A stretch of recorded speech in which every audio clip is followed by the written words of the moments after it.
Thank you again so much for this opportunity, and thank you, Susanna, Julia, all the organizers, and also I would like to say that congrats, because you really have already, one can say that you have succeeded in providing us with the opportunity to have a sincere exchange of experience and opposing experiences, and it is very rare in my experience that it happens in such a wonderful atmosphere. Well, my pleasure is to introduce the first speaker, who sits next to me, and she is Dr. Elmira Muratova, who has come to us from Crimea, and she's a senior lecturer of political science at Taurida National University in Simferopol.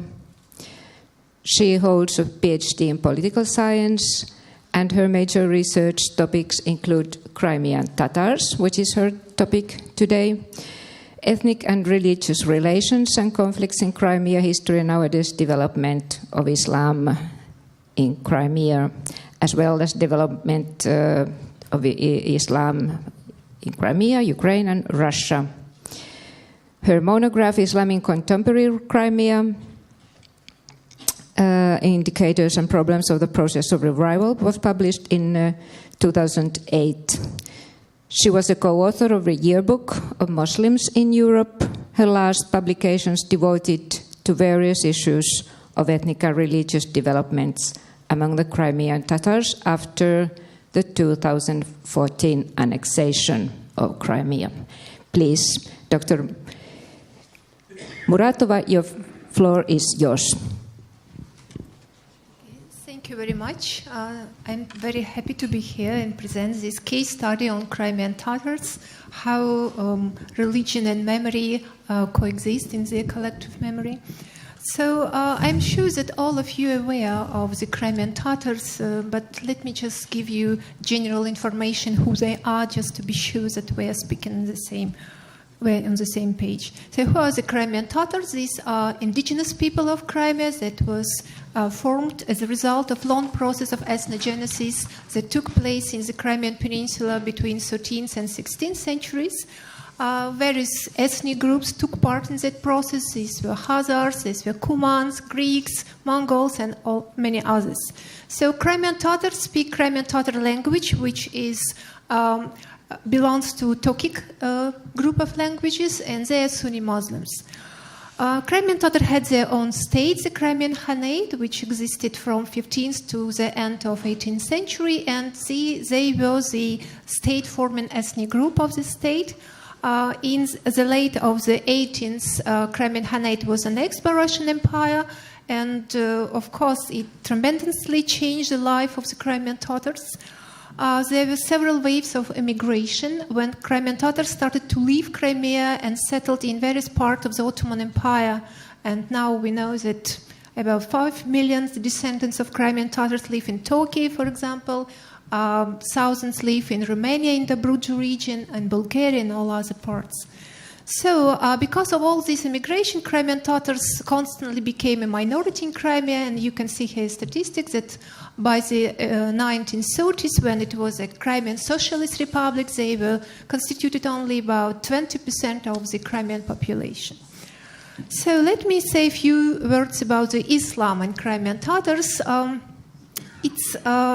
Islam actually was a unifying factor in the process of ethnogenesis of the Crimean Tatars, because it was Islam that unites various groups into one people during that long process of ethnogenesis.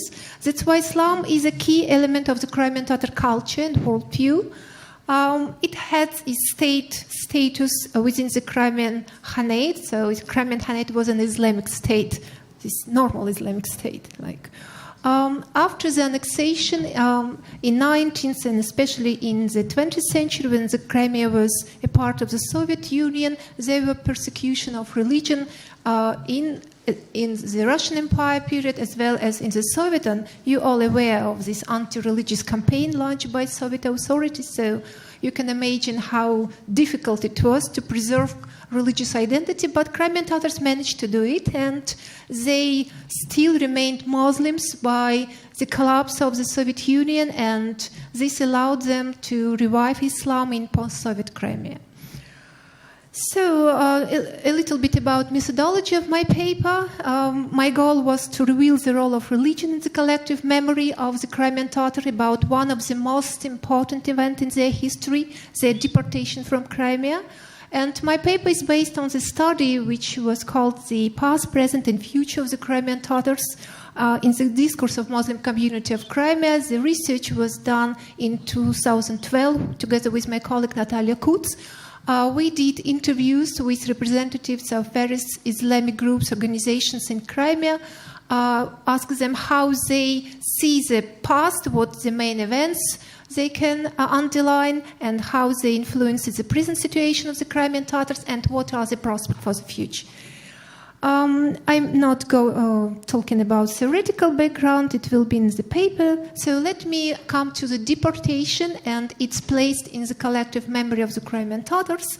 So what we found in our research that two main historical events played a very crucial part in the collective consciousness of the Crimean Tatars. The first annexation of the 18th century, and the second is 1944 deportation of the Crimean Tatars. So both events were very negatively perceived by people, but especially negative connotation acquired particularly deportation, because in the narrative it was like a kind of boundary line which allowed Crimean Tatars to tell stories before and after deportation. So life has been changed considerably after the deportation. So you all know that it took, sometimes it seems to us that everybody should know about our trauma tragedy. So yes, deportation took place on 18 May 1944 when Red Army liberated Crimea from the Nazis who controlled Peninsula for more than 3 years. And 183,000 people were deported, so entire Crimean Tatar population was deported from Crimea during one night to the Republic of Central Asia and the Urals.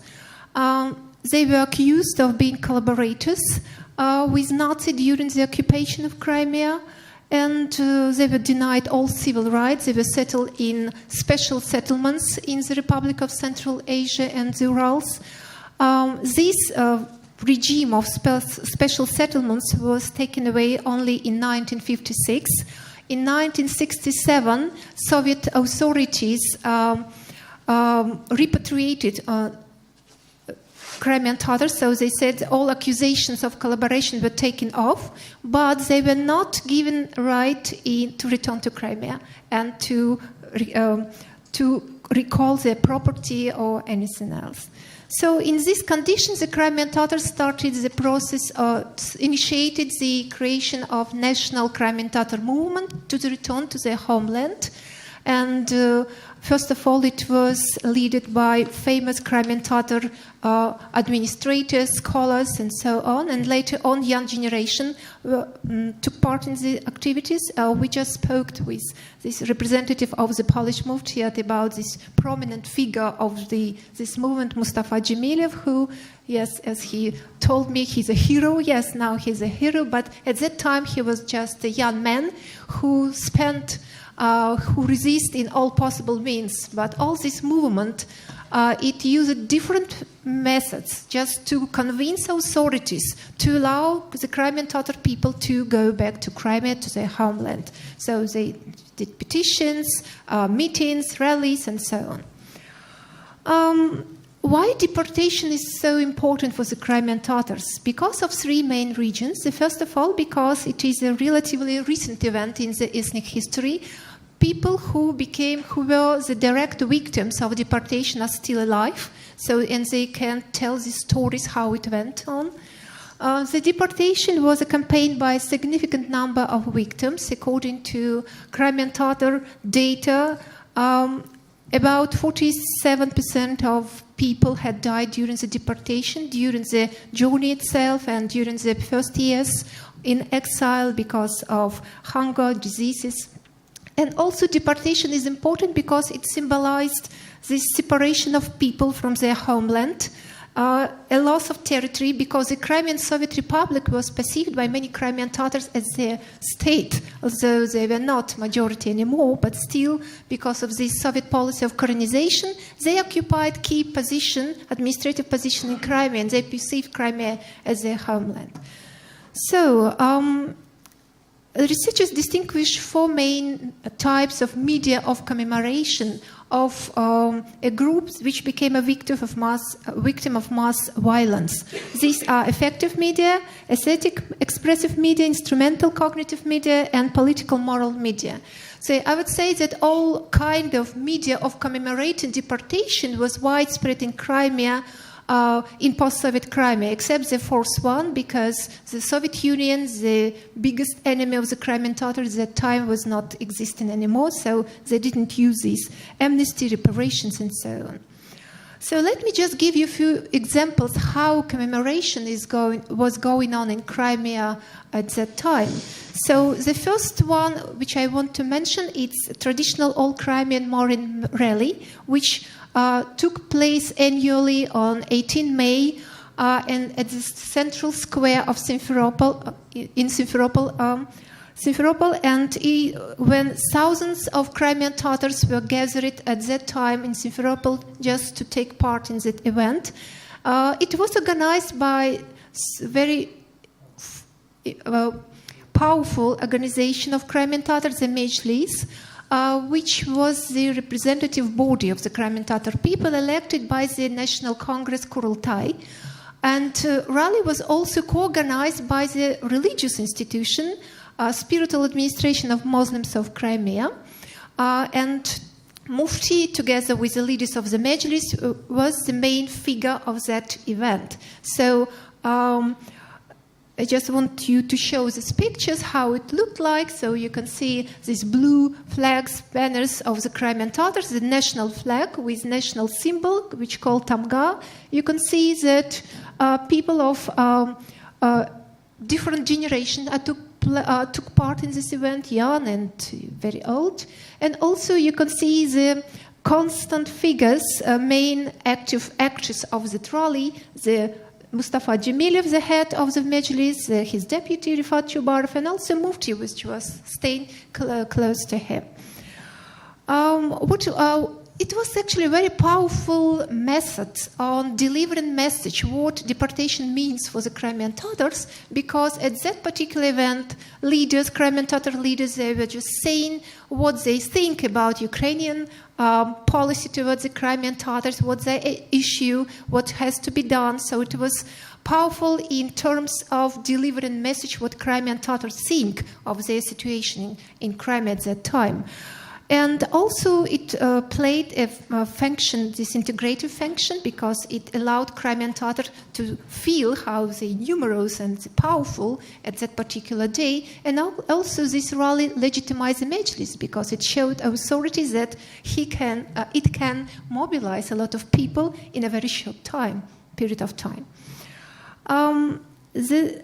Also we can find a lot of other methods of commemorating deportation in Crimea, like monuments, memorials, paintings, collections of memories, stories, poems, songs, and so on. Just to give you an example how it can look like, just numerals, dozens of them all across Crimea. But what I want to stop, it's to this particular method of commemorating, it's drama film Khaytarma, which was produced in 2013 by the Crimean Tatar filmmaker Akhtem Seytablayev. This film, Khaytarma, it means return. It's the same title of the famous Crimean Tatar dance, which means this, circling of way of life. And if some of you want to understand what Crimean Tatars think of deportation, how they perceive it, this is a way to find out, because this particular film recalls all the stories which Crimean Tatars of various generations tell about deportation. The film tells how what the Crimean Tatar life was like just before deportation and in the day of deportation. It was constructed around the main figure, like its famous Crimean Tatar hero. He's a pilot. His name is Crimean Tatar pilot. He's a hero of the Soviet Union. Yes, who knows it? Like, sorry, I just forgot. I have this. Khan Sultan, right? He's a very, yes. Yeah. What is remarkable about this film is that many Crimean Tatars took part in this film producing, and some of them were the direct victims of deportation. So at that time, they were children, they experienced deportation, and then they took part in these massive schemes of the film. And also, this film has a lot of interesting information about how Crimean Tatar perceived the role of religion in their life before the deportation. For example, it has a scene when elderly Crimean Tatar woman, when officers came to her house to pick her up and to deliver to the train station, she didn't take food or clothes with her. She just took the holy book of Quran, saying that this book contains everything the person needs in this life. So it was a very remarkable scheme, and many young people now, which are more religious, they point to this scheme and saying, see, our people were much more religious before than we are at the moment. So it is on YouTube, very free access. You can, and it has also negative subtitles, so you can easily find it. And now I'm coming to the last part of my presentation, this contemporary discourse of deportation and the role of religion. What we can find now, this discourse on the role of religion in the contemporary Crimean Tatar society, while all Crimean Tatar people perceive deportation as a tragedy, as a trauma, as something horrible that happened in their life, they might have different attitude or different naming of their causes of deportation. And the religion here plays its role. The more observant Crimean Tatars tend to explain the causes of deportation as the will of God. So they're saying everything what happens in a person's life happens because God allowed it. So we should find some internal causes of deportation, why it happened. So, and they provide an answer because before the deportation, many Crimean Tatars, they departed from Islam. So they forget their religion. So that's why deportation was as God's punishment for our sins. So what should we do next? We should return to our religion. It's very simple and logical way of reasoning. But not all Crimean Tatars agree with this so-called secular Crimean Tatars, if you may say secular.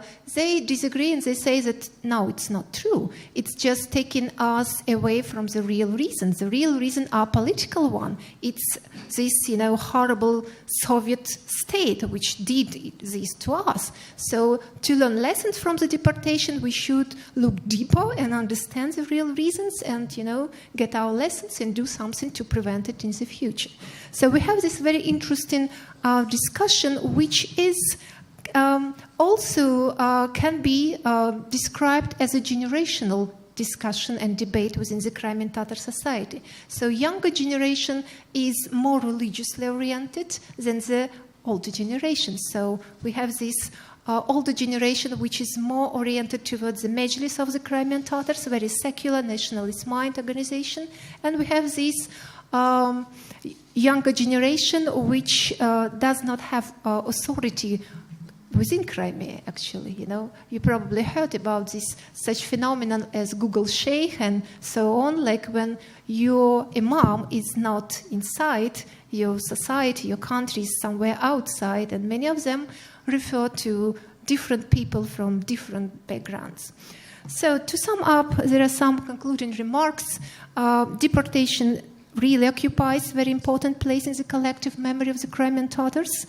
And using Jan Assmann's typology of collective memory, I can say that this collective memory of the Crimean Tatars on deportation, it went through communicative memory inside this generation, to the cultural memory on, between different generations.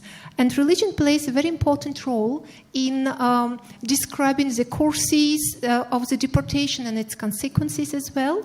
And also it is remarkable that we can see how religious institutions in Crimea are now using deportation to accomplish their agenda, to convince people to become more religious, to become closer to the mosque and so on. And the same can be said about the secular institutions as well. It's not my topic today, but Majlis and other secular institutions are also using deportation in their political agenda too. So that's it, and thank you. Thank you. Thank you so much, and also for keeping to the time frame, 20 minutes for each. I forgot to say in the beginning that we have an extraordinary wide geographical spectrum in this panel. It is wide enough to cover from Crimea to Srebrenica, and also to include what is not so familiar to Europeans, most of us. Next, we will move to Tiananmen Square. And a few words about Professor Lapiankung. He is the associate professor of the Department of Cultural and Religious Studies at the Chinese University of Hong Kong. And his research is in the area of religion and society. His most recent published articles are Human Dignity as Right and Virtue in Practice, Reflections from and on the Cross Removal Event in China this year, and In Search of Trueness, Dialogue between Political Localism and Theological Ecumenism in Post-Umbrella Movement last year. Professor Kung, please, the floor is yours. Okay, right. Yeah, thank you very much for the invitation for me to come over here. And a lot of the people ask me, oh, so you are coming from Hong Kong, take a long way coming to here, especially for the conference. But also, you are also coming here. Then I will bring you back. I'm bring you going to Hong Kong and China to have some kind of experience what happened there. We may share a little bit similarities among China as well as some of the countries in Eastern and Central Europe, because we do have, under the communist regime, for a number of years. Anyway, so the topics that I'm going to share with you is rest in peace. Okay, so the first time when I share with my friends, I will come in here to talk about rest in peace.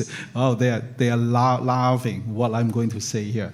So I'm saying something about the rest in peace, religious rituals, and ethics of memory, and Tiananmen Square incident. Well, the main thesis of my presentation is I said here, there is no peace for the living if the dead does not rest in peace. In order that the dead can rest in peace, a pursuit of truth and justice is a must. The importance of religious rituals is its challenge to the value of the culture. So I'm talking about Victor Turner, Locke, Emile Durkheim, okay? So this is a case study of the Tiananmen Square incident occurred in the year 1989. So first of all, I just say a very few words about the Tiananmen Square incident that it happened in the year 1989. And yesterday, I met some of my friends here.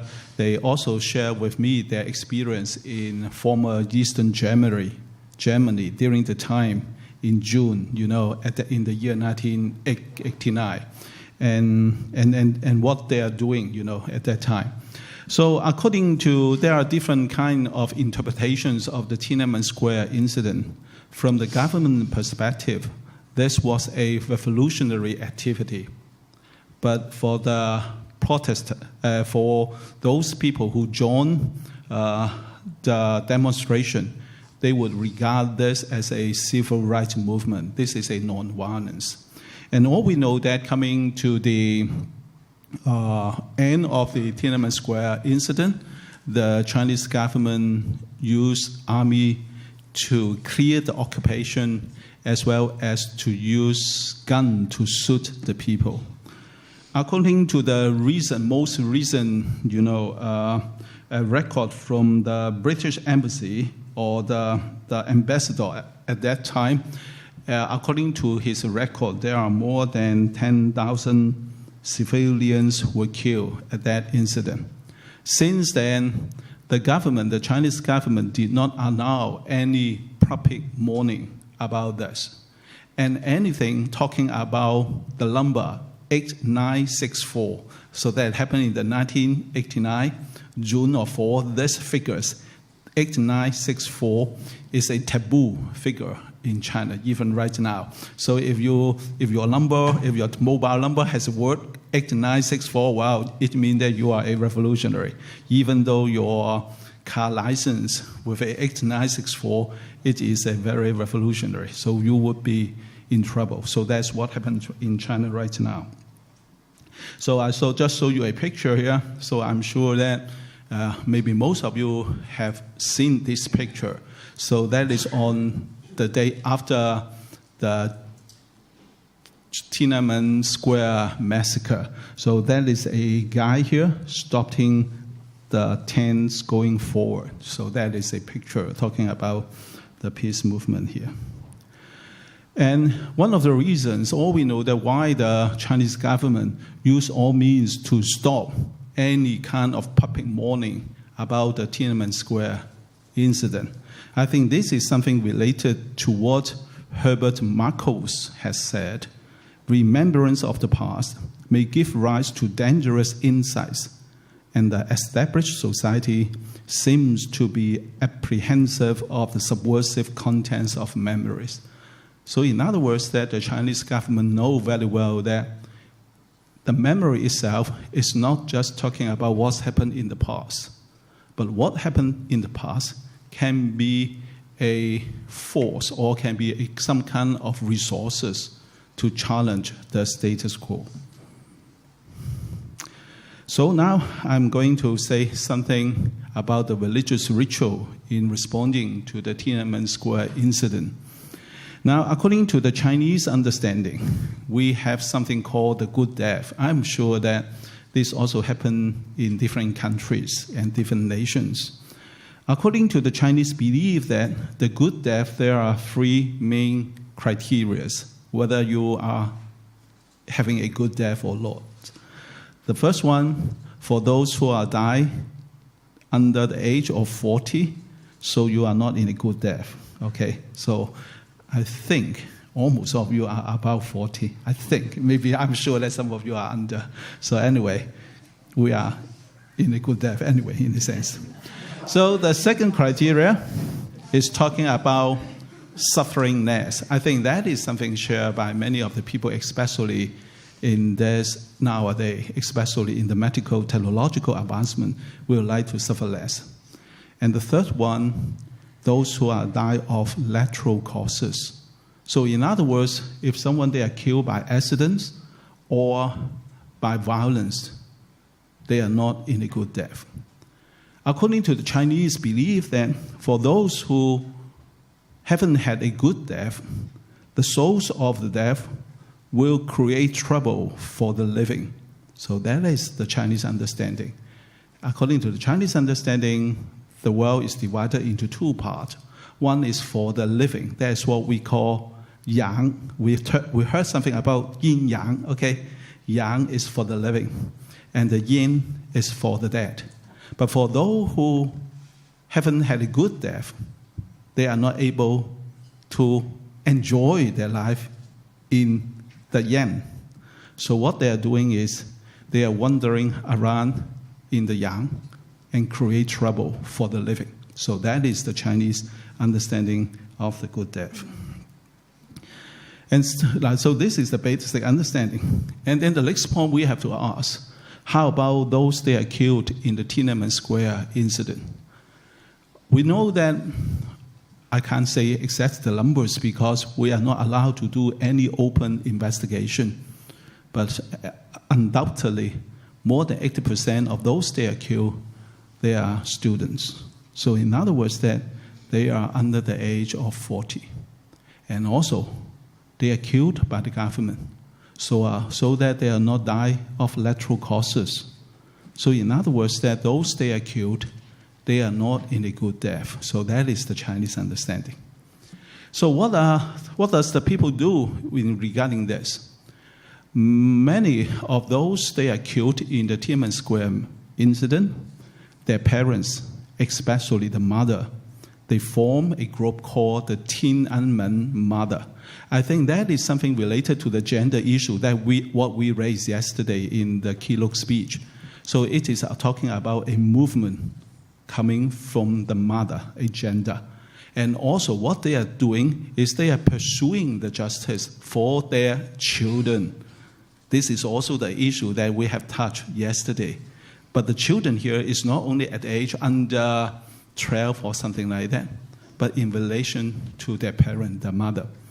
So they form a group called the Tiananmen Mothers. So until right now, many of them, they have been died because the incident happened almost 30 years ago.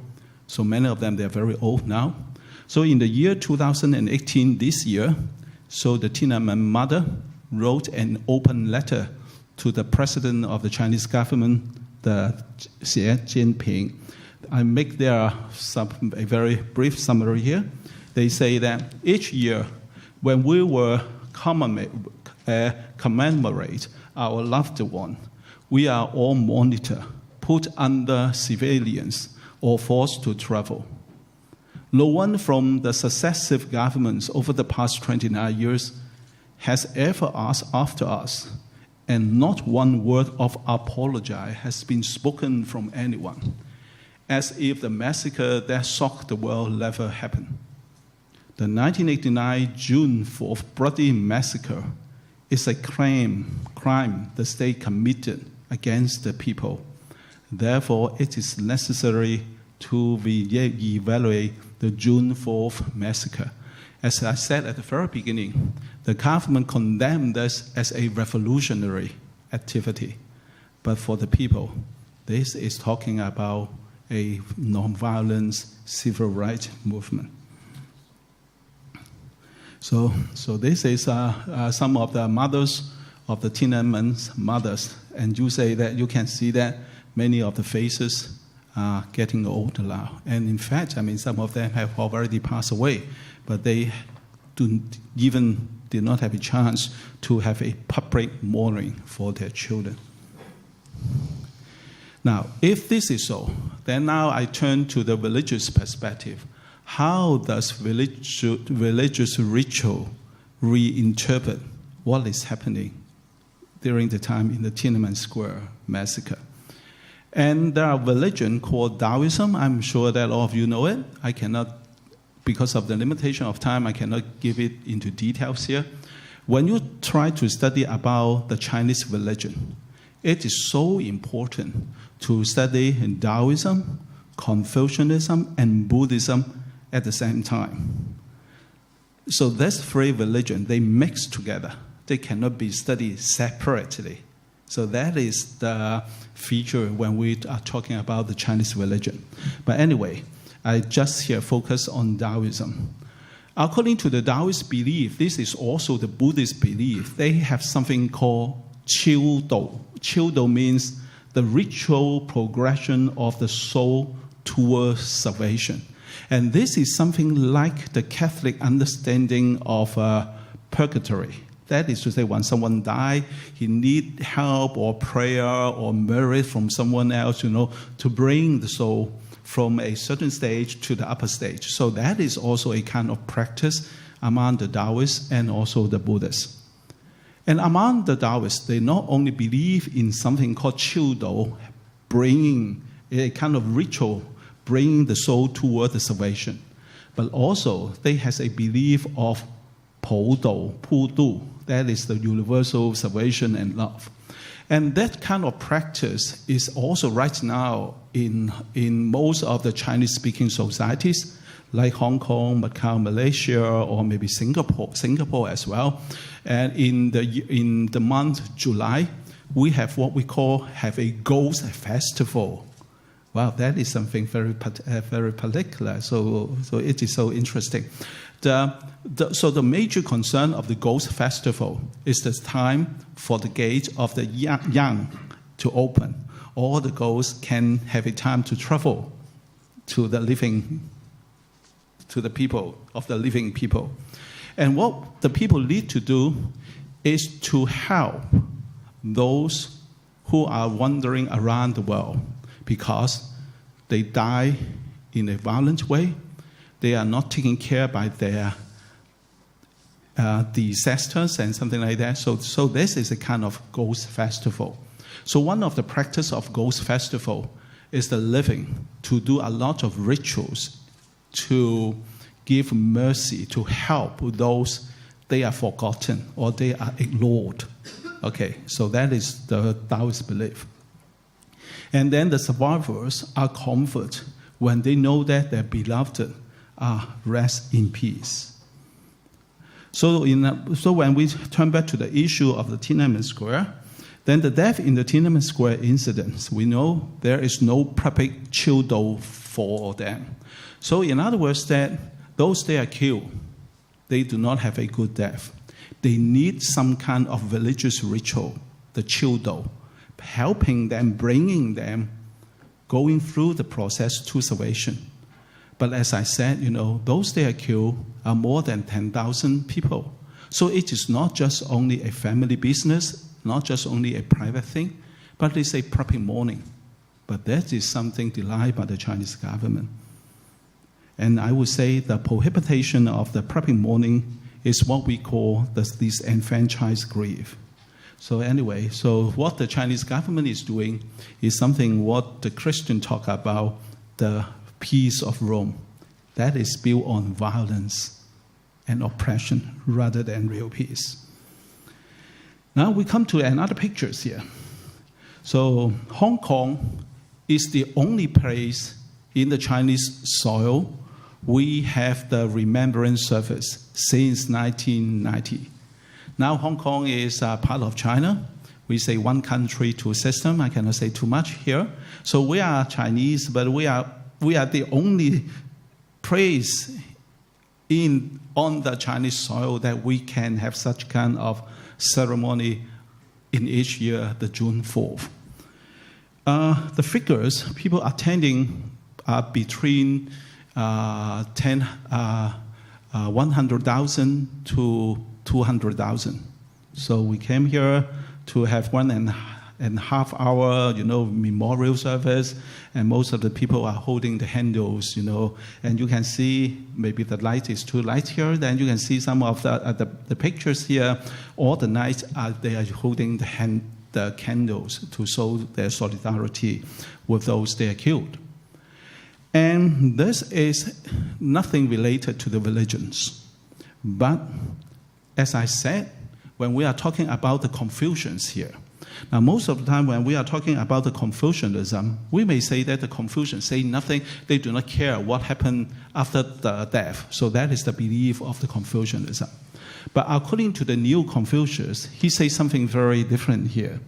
He used the idea of I write in Chinese here, the English is that kindred spirit collection.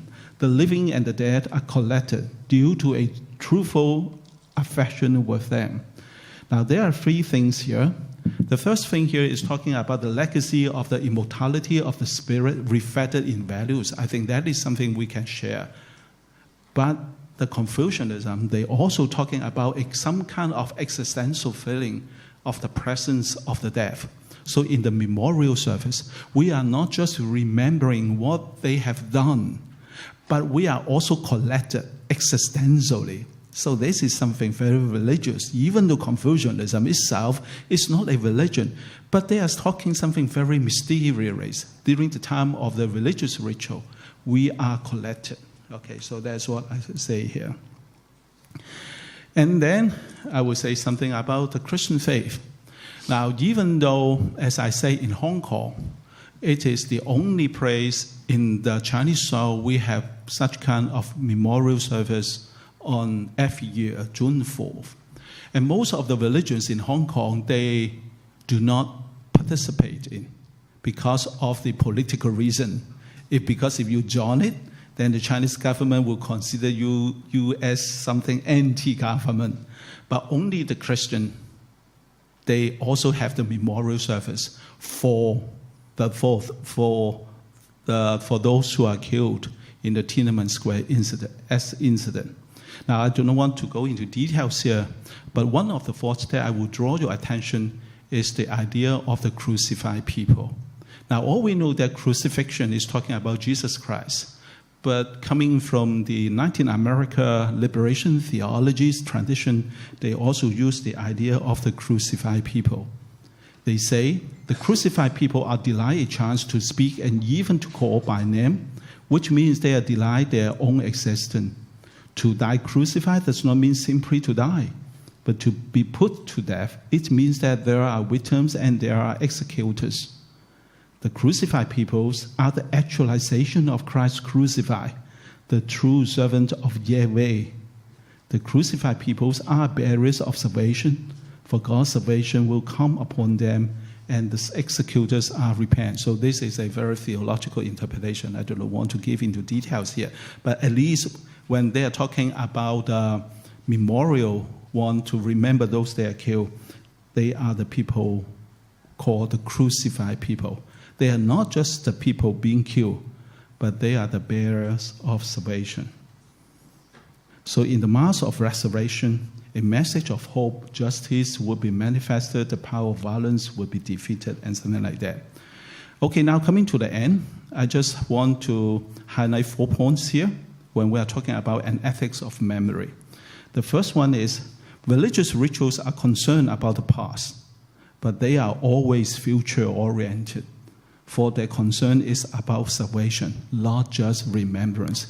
This is not only referring to the Christianity, but also to the Taoists as well as to the Confucianism as well. It's always future-oriented. And the second one is rest in peace means bring justice to the dead and let the truth speak. People may choose to forgive, but there is no excuse not to let the truth speak. So this is what the Tiananmen Mother most emphasized. Yesterday, in the last open discussion, we're talking about forgetting, forgiveness, and something like that. Okay, so there's something with it. And the fourth and the third point here is solidarity is built between the living and the dead on a common vision of humanity. And this is visualized in religious rituals. It is very concrete here, especially the Confucianism talking about some kind of existential connection between the living and the dead. And the fourth, the sacred time is created in religious ritual, which transcends the monopoly of space. Even though the Chinese government use all means to stop any kind of public mourning, but religious itself, religious ritual creates some kind of sacred space that can transcend all the monopoly of the space here. The fourth one is the Tiananmen Square Mother. So this is related to the gender issue. It is related to a parent-child concern. So all of this can give us some thought when we are talking about an ethics of memory. My final conclusion is that according to Gabriel Marcel, he said, to love someone is to say them, you shall not die. Holding a vigil, remembering for the people killed in the incident is an imaginative action of the living in solidarity with the dead to reclaim justice and truth and to say, you shall not die. Thank you.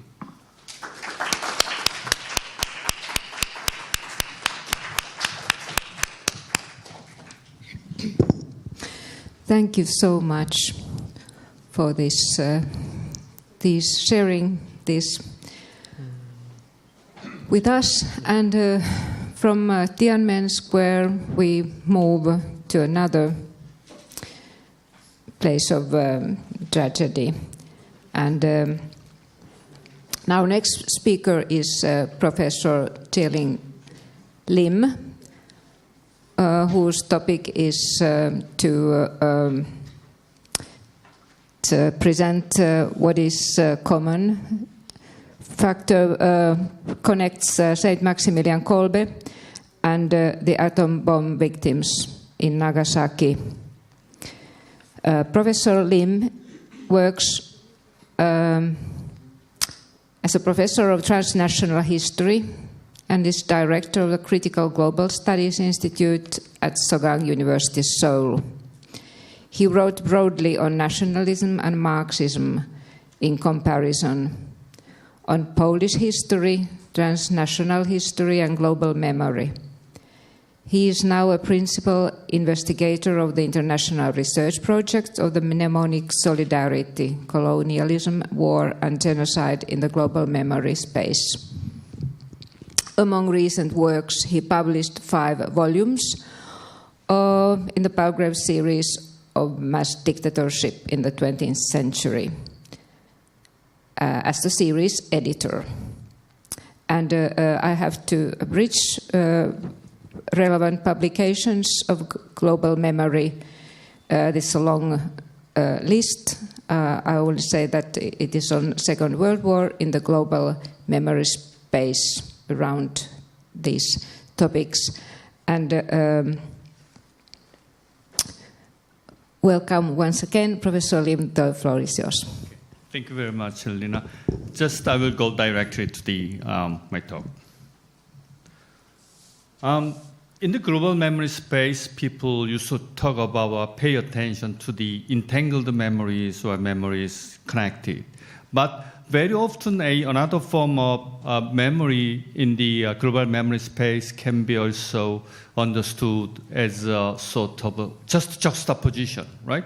Totally unconnected memories are juxtaposed, and by juxtaposing these different memories in the same place sometimes gives us a quite different impression, and also sometimes it gives a hint to deterritorializing memories, and sometimes it gives a certain stimulus to the re-territorializing memories. Sometimes it goes for global memory, sometimes it goes for national memory again. So in this case, I think that in the literature, radical juxtaposition, in the diaspora literature, and just juxtaposing two different novels, which are totally unconnected, sometimes leads readers to a new understanding of diaspora literature. And also critical juxtaposition was the term used by the memory studies scholars in the United States. And they raised the question why the United States is concerned very much about Holocaust memory while ignoring the memory of Vietnam War. So just that raising that sort of question, in a sense, leads the readers to a certain critical understanding of the today's mnemoscape in the United States. In this case, Maksymilian Kolbe, memory of Maksymilian Kolbe in Japan, is a different way. So I'm not really satisfied with my term of the title of strange juxtaposition. It's a very strange word, right?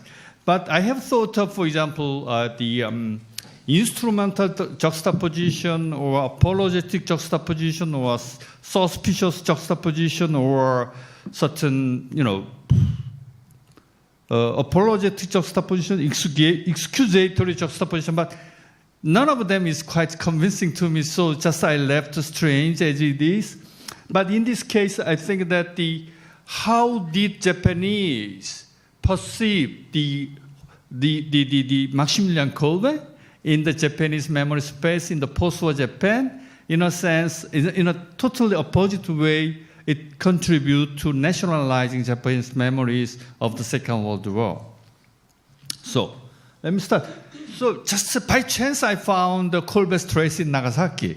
I just was visiting the atomic bomb memory site in Nagasaki, And I was just, after dinner, I was strolling, and suddenly I found this is Kolbe's place. Just a moment. Is that Kolbe whom I know? Because I vaguely remembered I read about this Kolbe polemics in the Gazeta Wyborcza or something like that. Then just I knock on this small museum dedicated to Kolbe, and I found, my God, this Kolbe is the Kolbe. Then that is something interesting, why the Japanese is very much concerned about the Kolbe. So that was the beginning of my interest in the Maksymilian Kolbe in Nagasaki, and how does it mean to the today's Japanese namerscape, especially of the atomic bombing in Nagasaki. So this is not very well established museum. It's a very small museum and run by a very much amateur-like people. And just, even in the summer, this summer I spent a few days in Nagasaki in last July. It was very hot, but there was no climatization, no air conditioning in this this museum. So it was really hard to work there. But this is small amateurish museum. This is the explanation about Kolbe in the small museums. This is scapegoat for others, but this is very strange translation. I think he sacrificed himself to save others' life. I think this is a basic understanding of Maksymilian Kolbe. And this is the photograph that was taken during Maksymilian Kolbe's stay in Nagasaki between 1930 and 1936. He spent 6 years as a missionary in Nagasaki, and he even published Japanese version of this Immaculate.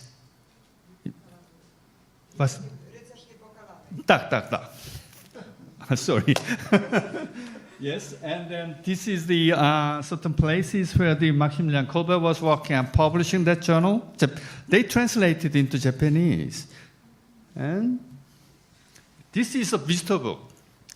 What is interesting, I just could find 3 different nationalities, these memos in this visitor's book, mainly from Japanese. And Japanese usually, almost 80% of those remarks made by Japanese are talking about Auschwitz. Oh, I've been to Auschwitz before coming here, and I could find how this Maksymilian Kolbe's father sacrificed himself in Auschwitz. So all the Japanese were talking about Auschwitz. As for the Polish pilgrims' remarks on this, they never ever talked about Auschwitz.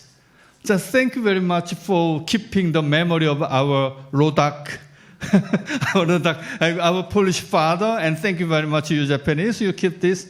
And the Koreans, they are totally ignorant of both histories, Polish history and Japanese history.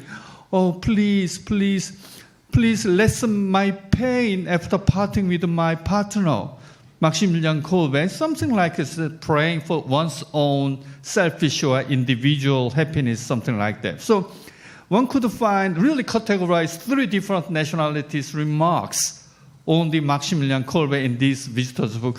I checked visitor's book twice. The first time was 2014, and second time 2018. But pattern is not that different. But only difference is that nowadays in 2018, I could find quite a lot of Polish pilgrims are now coming to Nagasaki. So quite a lot of remarks of Polish pilgrims compared to the visitors book in the 1914. Okay, this is also 1914.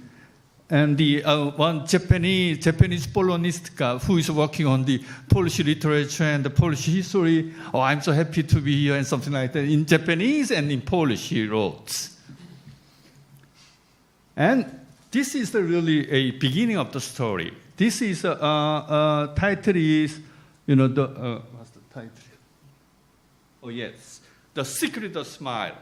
Actually, this is written by the Nagai Takashi, a Japanese Catholic medical doctor who paid a visit to Maksymilian Kolbe in Honkoji Monastery in 1934-35, and he made a prognosis of, and he found that Maksymilian Kolbe is suffering from the tuberculosis, and he was surprised that his tuberculosis is so severe, so so, I mean, they're so developed, but despite that, the Maksymilian Kolbe was smiling, and so Nagai Takashi was really curious why this guy could be so happy with such a heavy tuberculosis. And then Maksymilian Kolbe showed him Rosaria. Oh, this is the secret of my smile. That's the sort of memory of this Maksymilian Kolbe written by Nagai Takashi. But, you know, Maksymilian Kolbe is called Saint of Auschwitz, right?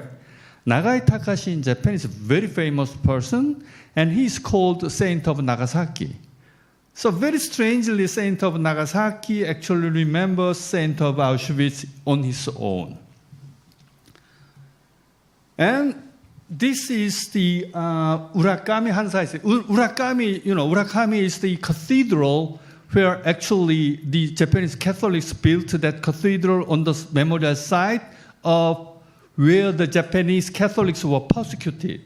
They had to set their foot on the icon of Jesus. Right? This is the way of persecuting Japanese Catholics in the medieval period, which is traced back to the era of Toyotomi Hideyoshi. So Japanese Catholics bought that land and they built a cathedral. But unfortunately, this atomic bomb in Nagasaki actually exploded over that cathedral. So the Japanese Catholics who were having a mass there, and they were just killed, exterminated. Really, just nobody was saved from this bombing because bomb just I think exploded over this. So how can we interpret? How could Japanese Catholic interpret that tragedy? That atomic bomb was exploded just over their cathedral.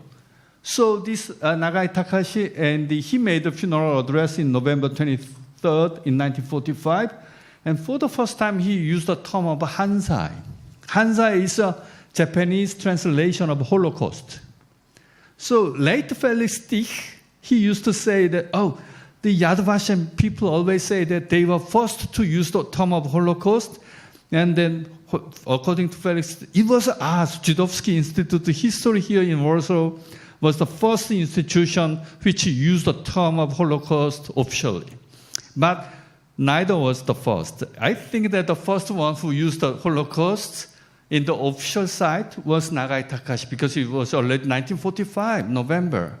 So this is Hansai, but he used the term of the Holocaust in the Japanese translation, so usually Holocaust study scholars did not pay attention to his usage of Holocaust in Japanese. But Hansai is actually, this is translation. In China and Korea, we use the same Chinese letters. So this means whole burnt offering of lamb on the altar of sacrifice. So it has a connotation that Nagasaki Hibakusha means Nagasaki atomic bomb victims sacrifice themselves for the peace of the world.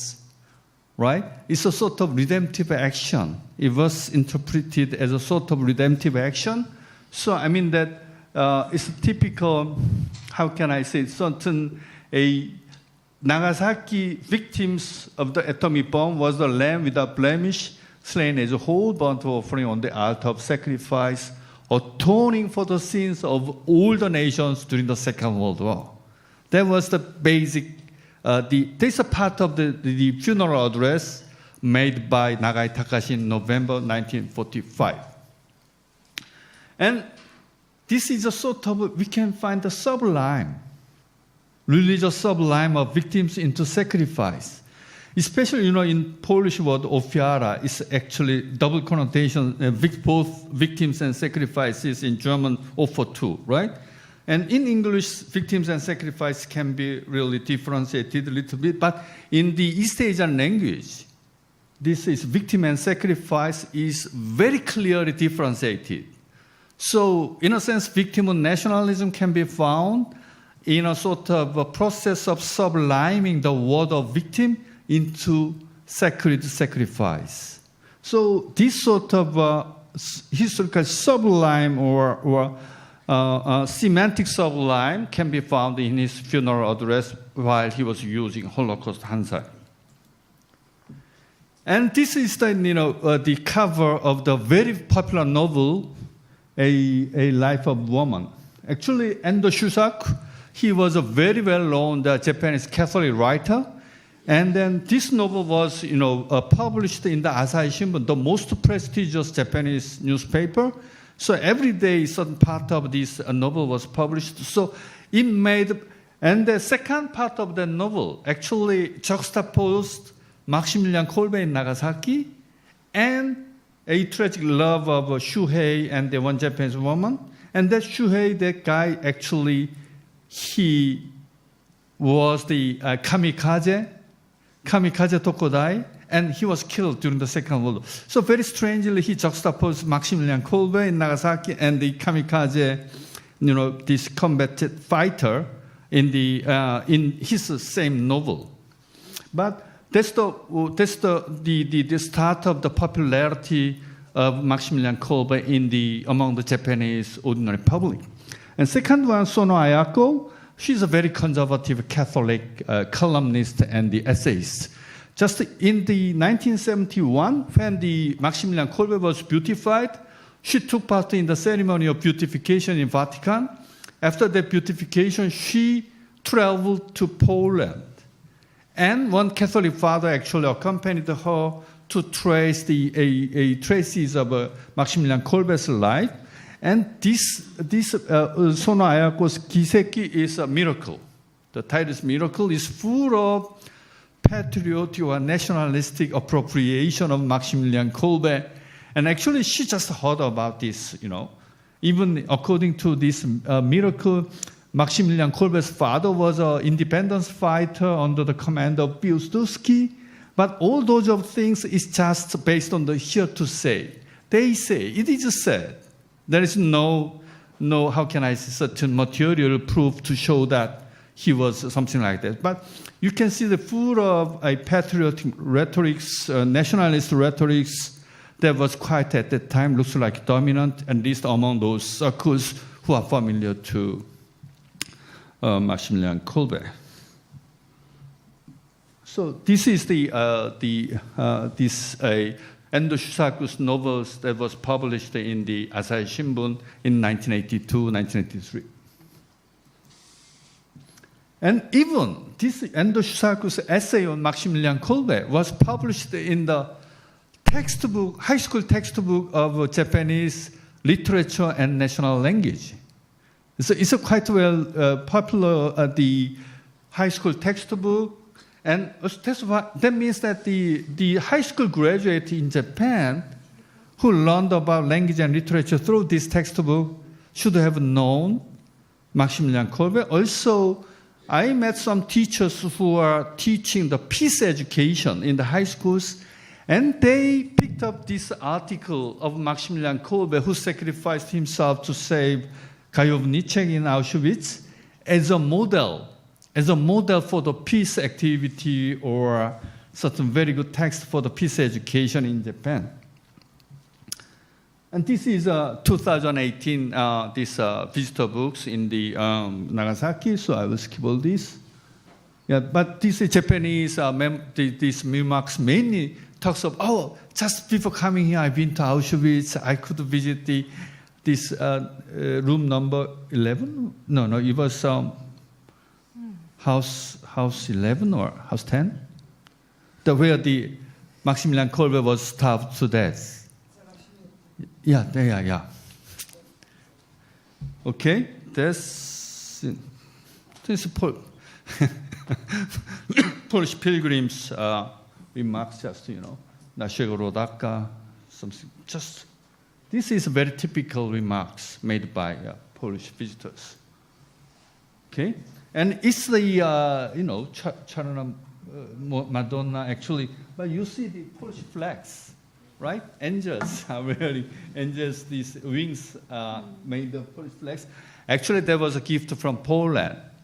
And they hang this, the picture of Tiananmen Madonna in the office where the Maksymilian Kolbe was studying and working in the Hongochi in Nagasaki.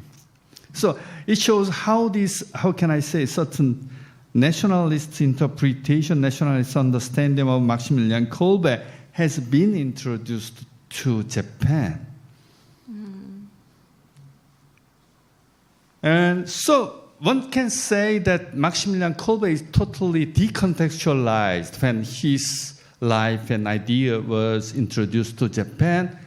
For example, this Endo Shusaku and the Sono Ayako, they knew quite well about the Catholic Church in the world, not only about the Japanese Catholic Church, but they never ever mentioned about the polemics about Maksymilian Kolbe's anti-Semitism in Poland. So just Maksymilian Kolbe, he sacrificed himself to save the inmate. So this is a really miracle of love. And this sort of, how can I decontextualize, dehistoricize the image of Maksymilian Kolbe is quite dominant in, how many minutes do I have? I think you have to quit. Okay, just last one. Yes. And then yes. This Sono Ayako, she was an advisor to Prime Minister Abe. So very recently, as an admirer of Father Maksymilian Kolbe, she made a very terrible, notorious remark that we need apartheid for foreign workers, guest workers in Japan. So how can one understand this sort of very strange connectivity between Sono Ayako's terrible white conservative Catholic ideas and Maksymilian Kolbe cult in today's Japan? I'm struggling how to interpret and how to estimate this sort of very strange juxtaposition of Polish Catholic father and Japanese Catholic A-bomb victims. Okay, I'll stop here. Thank you so much. This was so thought-provoking, and of course it's impossible to say everything in 20 minutes, but you succeeded very well. We have the fourth and last presentation left of the panel, and it has two presenters. First, Dr. Julianne Funk. She represents the Hellenic Foundation for European Foreign Policy, University of Zurich. She's a peace scholar and practitioner focused on the Western Balkans, especially Bosnia-Herzegovina. Works as an external lecturer at the University of Zurich, political science, religious studies, and as well as she also works for the journal Southeast European Black Sea Studies, is a consultant for peace-building NGOs in the former Yugoslavia. Her recent research and publications include themes of faith-based or religious peace-building, Bosnian Islam, Suživot, which means coexistence, identity, trauma, and healing. And we also have Dr. Ioannis Armakolas from University of Macedonia, Greece. He is a research fellow at the Hellenic Foundation for European Foreign Policy, assistant professor in comparative politics of Southeast Europe at the Department of Balkan, Slavic and Oriental Studies, University of Macedonia. And he has extensive experience as a consultant with USAID and DFID projects in the Western Balkans. So please, floor is yours. I'm going to start with a little introduction, and then I will hand off to Ioannis to tell us more about Srebrenica as a case study, and then I'll come back and try to provide an analytical framework for the perspective of conflict transformation. So this is kind of, in sum, what we're going to talk about today, if one can sum it up. Our claim is that the Srebrenica genocide committed by the Bosnian Serb army has become sanctified for the Bosniak Muslims' ethno-national identity. So we talked about what it means to be sacred. I won't define that. The question that we posed was, how can this mass trauma be remembered in a way that promotes healing for Bosniak Muslims without simultaneously increasing Serbs' fear and alienation. And I think it's a question for all memory studies, how to remember in a way that brings recovery and healing from trauma without having an effect upon the other that doesn't help that relationship. And the last point is really about the framework that I hope to present. This is a work in progress, by the way, something that was an interesting experiment to try and look through this lens.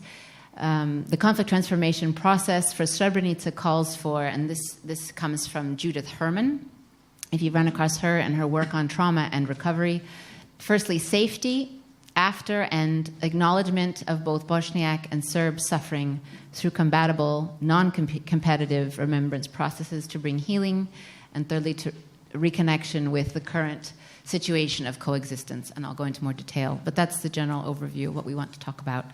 And I hand the floor over to Ioannis to tell you a little bit more about what the case is that we're studying. So I'm Ioannis Armakolas, and I will try in the next few minutes to give you a bit of the context, political, but also emotional and symbolic context of the case of Srebrenica, and also the counter-narrative of the Bosnian Serbs. Well, this is Bosnia-Herzegovina and Serbia. Very briefly, what was the Bosnian War? We were not sure how much we had to give basic or very much advanced information, so maybe I'm saying things that you know already. It was a nationalist war, if we could summarize it in one sentence, of trying to undo multi-ethnicity in the country and undo ethnic mixing. And this is a photograph I took some 20 years ago from a Bosnian city. There's still multi-ethnicity in the country, but it's dying out. So you can see 4 different funeral notices: Orthodox, Catholic, Muslim, and partisan communist. And religion was a key element in the conflict, because religion is the key identity marker, key identifier in the country. So the three constituent people's main identification element is religion. But being a post-communist conflict, and in Yugoslav communism, religion was not persecuted, but it wasn't, of course, very much emphasized in public life. Religious institutions in the 1990s and through this war returned to center stage, both in Bosnia itself, but also all the countries of the former Yugoslavia, and came to the center stage of public life and also collective identity of all the nations, both in Bosnia and the former Yugoslavia. And of course, you know pretty much all this. You probably remember the images, terrible images of the Bosnian War, concentration camps, the destruction of heritage down there in Mostar, also in Sarajevo. But the most well-known war images are probably the mass graves as a result of ethnic cleansing and genocide. The most iconic of these mass crimes and mass graves that come together with mass crimes was, of course, Srebrenica. What was Srebrenica? Crime was the killing of more than 8,000 men and children of Bosniak men and children by the Bosnian Serb army. The most important thing for our discussion is what happened afterwards. What was the post-war afterlife of Srebrenica? Srebrenica was the only crime in the Bosnian War that was determined to be an act of genocide by the International Criminal Tribunal for the former Yugoslavia, and I think Julianne will talk a bit more about it. But it's important to know, to stress that Srebrenica is also the chosen trauma for the Bosniaks. It's the iconic event of all the suffering and all the tragedies and incidents, violent incidents that happened against Bosniaks during the Bosnian War. It was the iconic event that actually exemplifies both the Bosniak trauma and also the syndrome of victimhood on the part of Bosniaks. Bosniaks, we may explain or remind, have been cleansed either by Bosnian Croats or Bosnian Serbs, pretty much from very large parts of Bosnia. where they used to be almost in the entire of the country in various percentages and numbers. And they pretty much are not there anymore because the return process was not very successful. And Srebrenica very much illustrates this kind of suffering they suffered during the war. Now, this is the Potocari Memorial Complex, the Potocari Cemetery. This is where the area where the actual mass crime or genocide started. It was extended all over Eastern Bosnia because the sites of killing were many. But this is where all the more than 8,000 victims are supposed to be buried every year on the 11th of July, on the anniversary of the fall of the Srebrenica enclave. There's a mass burial of a few hundred identified after DNA testing victims. So each time you have 600 victims, 400 victims, 300 victims, and so on and so forth. It's a Muslim cemetery, and the religion, and Islamic religion, has a central role in this cemetery. And the 11th July commemoration and burial itself is very important for its religious overtones. We don't have the time to explain, but as you can tell, the tombs, the various elements of the cemetery are very much religious, very much Islamic in nature. This is the wall of remembrance, all the names of the people killed after July 11. And you can tell from the surnames that there's dozens and dozens of the same surname, extended families, male members of the extended families that were killed. What is July 11, the commemoration and the event, which is both commemoration and burial of new victims for Bosniaks, for the Bosniak nation, is in fact the pilgrimage of the nation. Is the one day in which Bosniaks can and do return to this area, which used to be heavily populated by Bosniaks, the entire eastern Bosnia, and now they're not there anymore. So it's the one day when they return every year in mass numbers. And there's, I don't know, maybe 50, 60, 80,000 Bosniaks who actually participate in this commemoration. And it has Srebrenica commemoration and the burial every July 11 has central role in Bosniak post-war collective identity and victimhood. And we can say there's different elements to this political instrumentalization. One is, of course, the ethno-religious identity and the unity around religion. And here I may show, sorry, I will skip all these interesting photos. This is the gathering on the 11th of July, the funeral, and Islamic practices on how victims are buried. And take you to this, how do you call this? It's a cartoon from '93, from the middle of the war, where we see the conception of why the war happened and what is the effect of the war. Above is Bosniaks before the war. They were divided in different groups. Below are the Bosniaks after the war. They are divided in two groups. Those killed for their religion. That's why you see the Muslim tombs. And then the rest of the living ones are all together united. And this is the idea also mentioned by our colleague from Crimea, that the tragedy happened because the Bosniaks were divided and they were away from their religion. So this idea that they actually abandoned their religion and therefore they suffered for it. One aspect is the return of religion to the center stage of collective identification, but also public life. The second is the political uses and pursuit of pressure towards Serbs for their acknowledgement, for their guilt, and also eventually for political pressure on Republika Srpska, the entity in Bosnia, which is Bosnian Serb. And there is also the international community with its own collective guilt because they failed to prevent both the Bosnian War and the genocide. I will spend only 1 minute to talk about the Bosnian Serb counter-narrative. Religion, again, is central. This is a memorial in Bijeljina. You see the cross. This is a memorial house in Bratunac near Srebrenica. Again, you see crosses all over. And this is the counter-memorial to Srebrenica. This is the Kravica Memorial Complex, which commemorates the massacre of Serbs by paramilitaries or Srebrenica Guard, Bosnian Muslim Guard, against Serb villages near Srebrenica. And the Bosnian Serbs have gone through various phases in their acknowledgement or non-acknowledgement of Srebrenica events. I'm not going to go into this because I don't have time.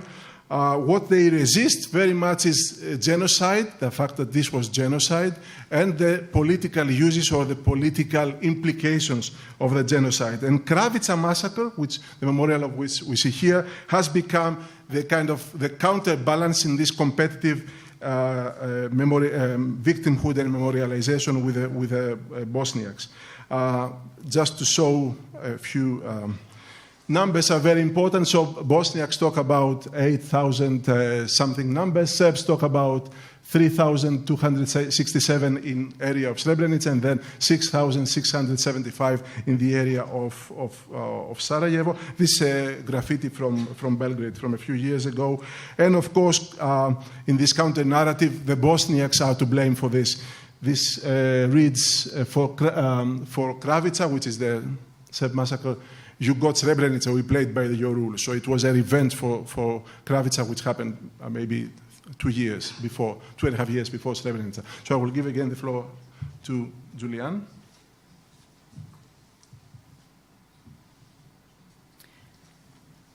So, having spent some time in Srebrenica doing research and observing what's happening there, and Ioannis has done the same, and I work as a peace researcher, so my questions typically revolve around how do behaviors and activities affect conflict. My question has been, as I've watched the changes in Srebrenica, what are the effects then upon the relations between people after war? And it's now more than 20 years after war. And so I was pleased to have this opportunity to try and explore that question a bit. And because I've been studying trauma and memory in the past few years, I wanted to use the trauma literature because there's so much richness in that literature that I'm myself trying to bring into the peace-building literature. And I'm obviously fits very well within the memory literature. So I have chosen, and it's a convoluted diagram. You don't have to be able to read all of this, but I have chosen this model, which is arriving from a much simpler looking and easier to work with model by a woman named Olga Bocharova. These are people who come from the peace-building field, to look at cycles of violence, which is the original circle. And Bocharova's was, she called it cycles of forgiveness, how to break out of the cycle of violence into forgiveness, reconciliation, etc., nonviolence. And this happens to be Carolyn Yoder's adaptation of that, and I use this instead of Bocharova's because she tries to move it from the individual to the collective level, or to incorporate both. And what I find particularly helpful is the use of Judith Herman's ideas, who wrote this book, Trauma and Recovery, as sort of a conceptual way of working through it. So my apologies for the complication. I'm not going to go through it all, but to present a few elements that may be helpful, that are things that I've been thinking about. So to break out of the cycle and using these three elements from Herman, if you look in the box to the top right, trauma healing journey, or Herman would call it the recovery stages, there would be the first stage of establishing safety, the second stage of acknowledgement, or as Herman calls it, remembrance and mourning, and the third stage of reconnection as the stages of healing, essentially, or of recovery. And so my question is, how can we apply this then to the Srebrenica case with religion as the focus? So to break it down, stage one, establishing safety, we picked out a few elements of safety that have been attempted to be established, and I would say there's been some success with the case of Srebrenica. Physical safety, or if you speak in peace research literature or peace research terminology, addressing the direct violence has been, though the war has come to an end, but also there's the element of a lot of pressure from the international community that integration happens in Srebrenica with minorities. So you have minorities in the police force, and you have the protection of Potocari, which is its own story. So how Potocari came to be. Potocari is the village near Srebrenica, which we saw pictures of. So when I say Potocari, it's related to Srebrenica.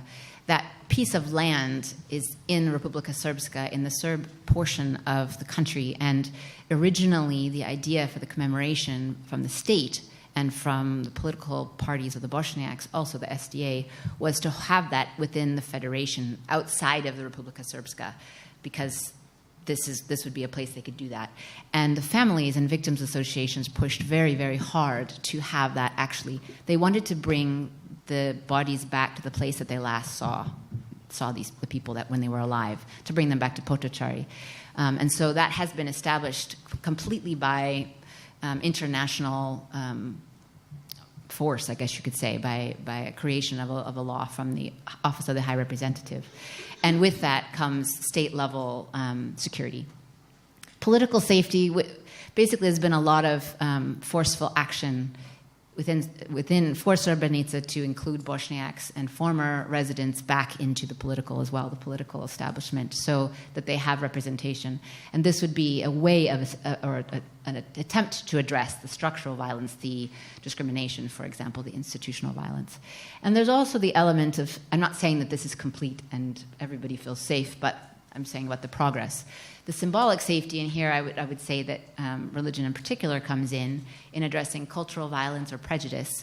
The establishing or the rebuilding or the new building of religious sites, not just in Srebrenica, but all over the country, is one of the first things that happens in the process of returns or even to encourage returns. And that happened also in Srebrenica to rebuild the mosque. The Orthodox Church was still standing. And to install an imam there, despite the fact that there's very few Bosniaks who actually live there. The returns brought Bosniak Muslims back insofar as they reclaimed their houses, but very, very few live there. Very few people live there. It's a very poor place at the moment, and not a place you'd really want to live unless you didn't have much choice. So in the sense, one could say that safety as an element of healing there has been progress in that area, and people aren't typically afraid of being pelted, as was the case before, buses pelted with stones or people physically endangered. I would say that the acknowledgement phase or the remembrance and mourning phase is the place where we are at the moment, primarily. Herman talks about this. So Yoder breaks this down into some other categories I'm not going to spend time on because it would take too long, but she has some other elements. But I appreciate Herman's kind of conceptualization of this of this stage as effective storytelling, the necessity to remember and mourn through an effective storytelling, not just storytelling. And it has these three components, which I think are helpful also when looking at Srebrenica. The cognitive component, the need to establish the facts. You could say truth-telling, perhaps, but truth-telling maybe incorporates more than just the cognitive or the facts. And here we would have, well, let me give you the three and then I'll break them down.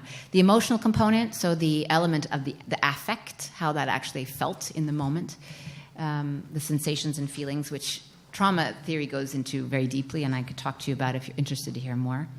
And then the moral component, which is where I think religion plays an important role, or I should say the religious establishment plays an important role in interpretation and making meaning for the collective.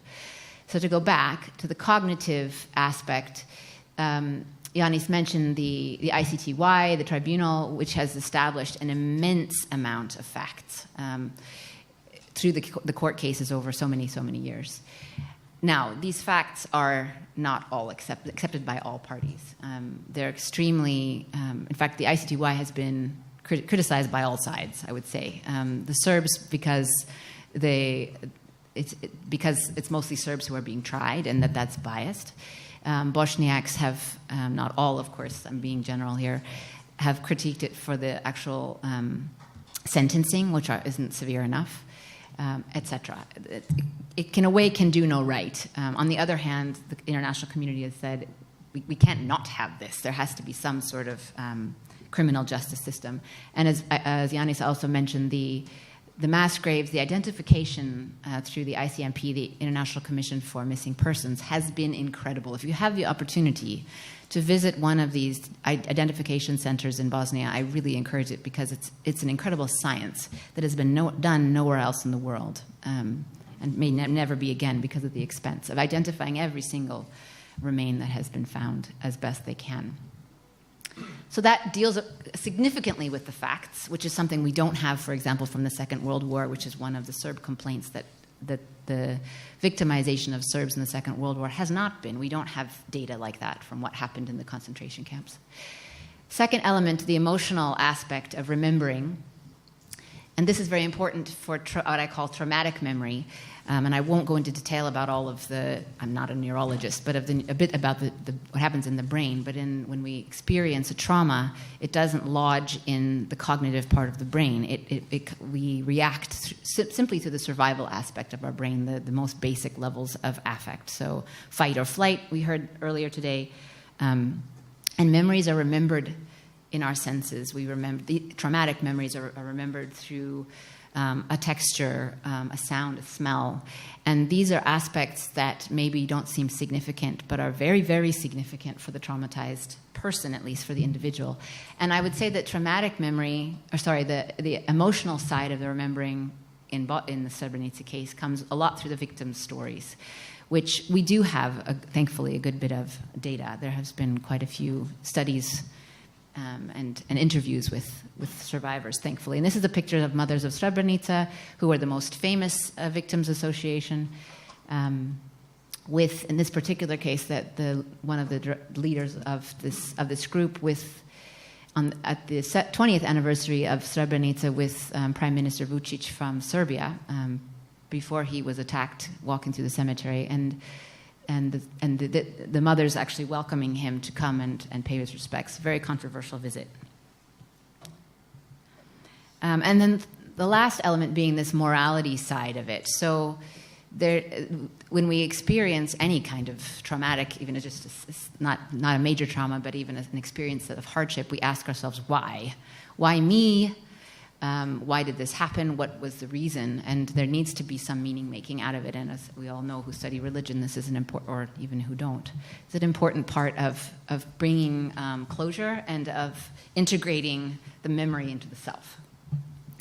And I wanted to give two different quotes here from religious leaders about how the interpretation goes on in Bosnia. This is of the Rais Ulema Kavazovic, who is the current Rais, so the head of the Islamic community in Bosnia, who is not here. As far as I'm not a perfect speaker of Bosnian, but when I was there on the 20th anniversary, as far as I understood, he called the 11th of July the most sacred day of the Bosniaks, which shocked me because it's a clear alignment of the religious aspect with the day of trauma, of victimization.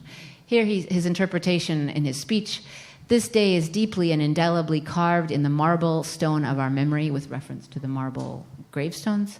We hope that today the righteous part of the world feels the burden of evil that we carry on our weak shoulders and wants to join us in preserving the memory of evil and our efforts never to repeat it.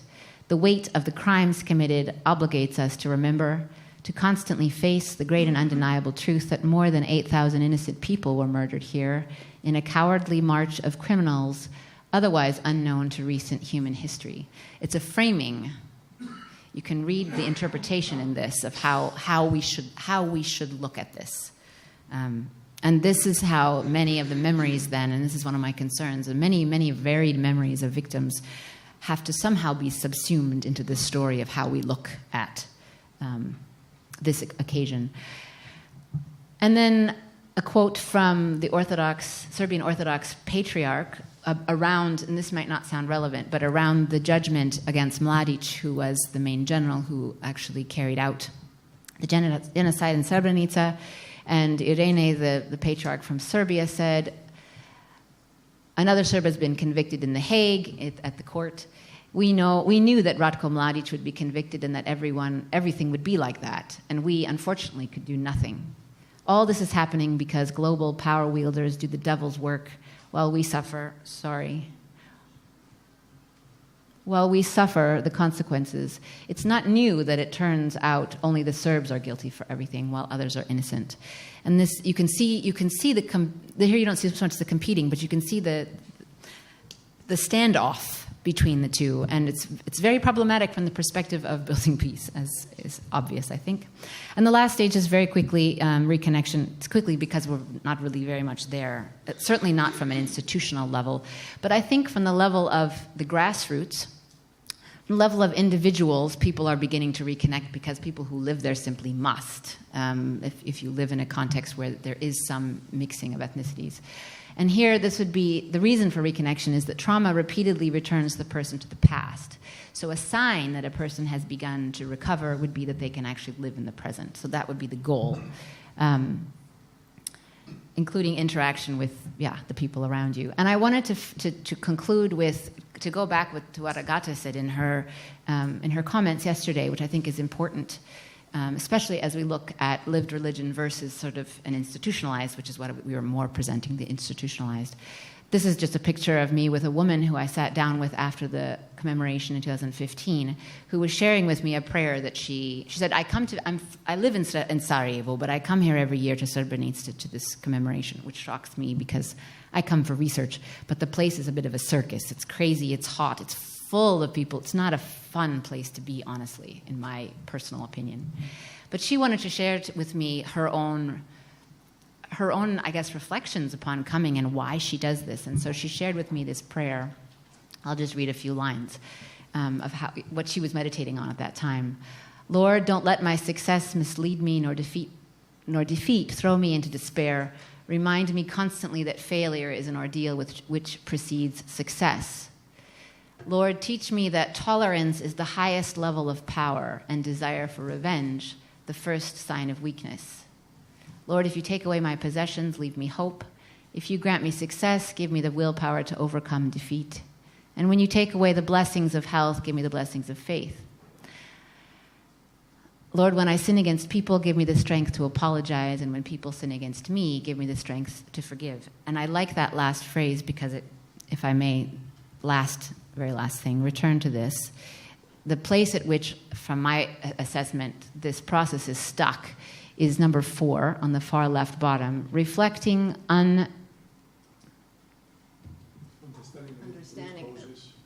understanding root causes, acknowledging the enemy's story,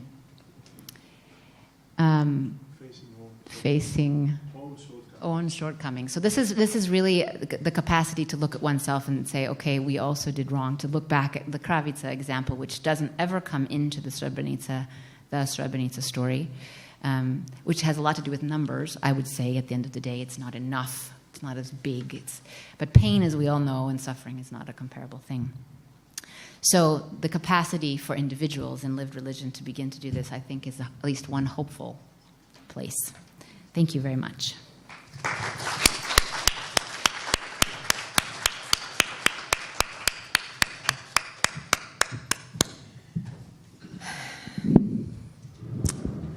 This was heavy stuff, wasn't it? We have now room for comments, and it is my pleasure to present our colleague, Dr. Stella Rock, who comes from the discipline of Russian East European Studies from the University of Sussex. She's now teaching for the Open University and is senior researcher at the Institute of Academic Study of Eastern Christianity, Vrije Universiteit Amsterdam, and part of the network's research on theology after Gulag, on methodology and theory in the study of post-Soviet religion. Her particular interest is in lived religion and the relationship between historical memory, national identity, and religion. Stella Rock's current research on the post-Soviet revival of pilgrimage is contracted with Routledge.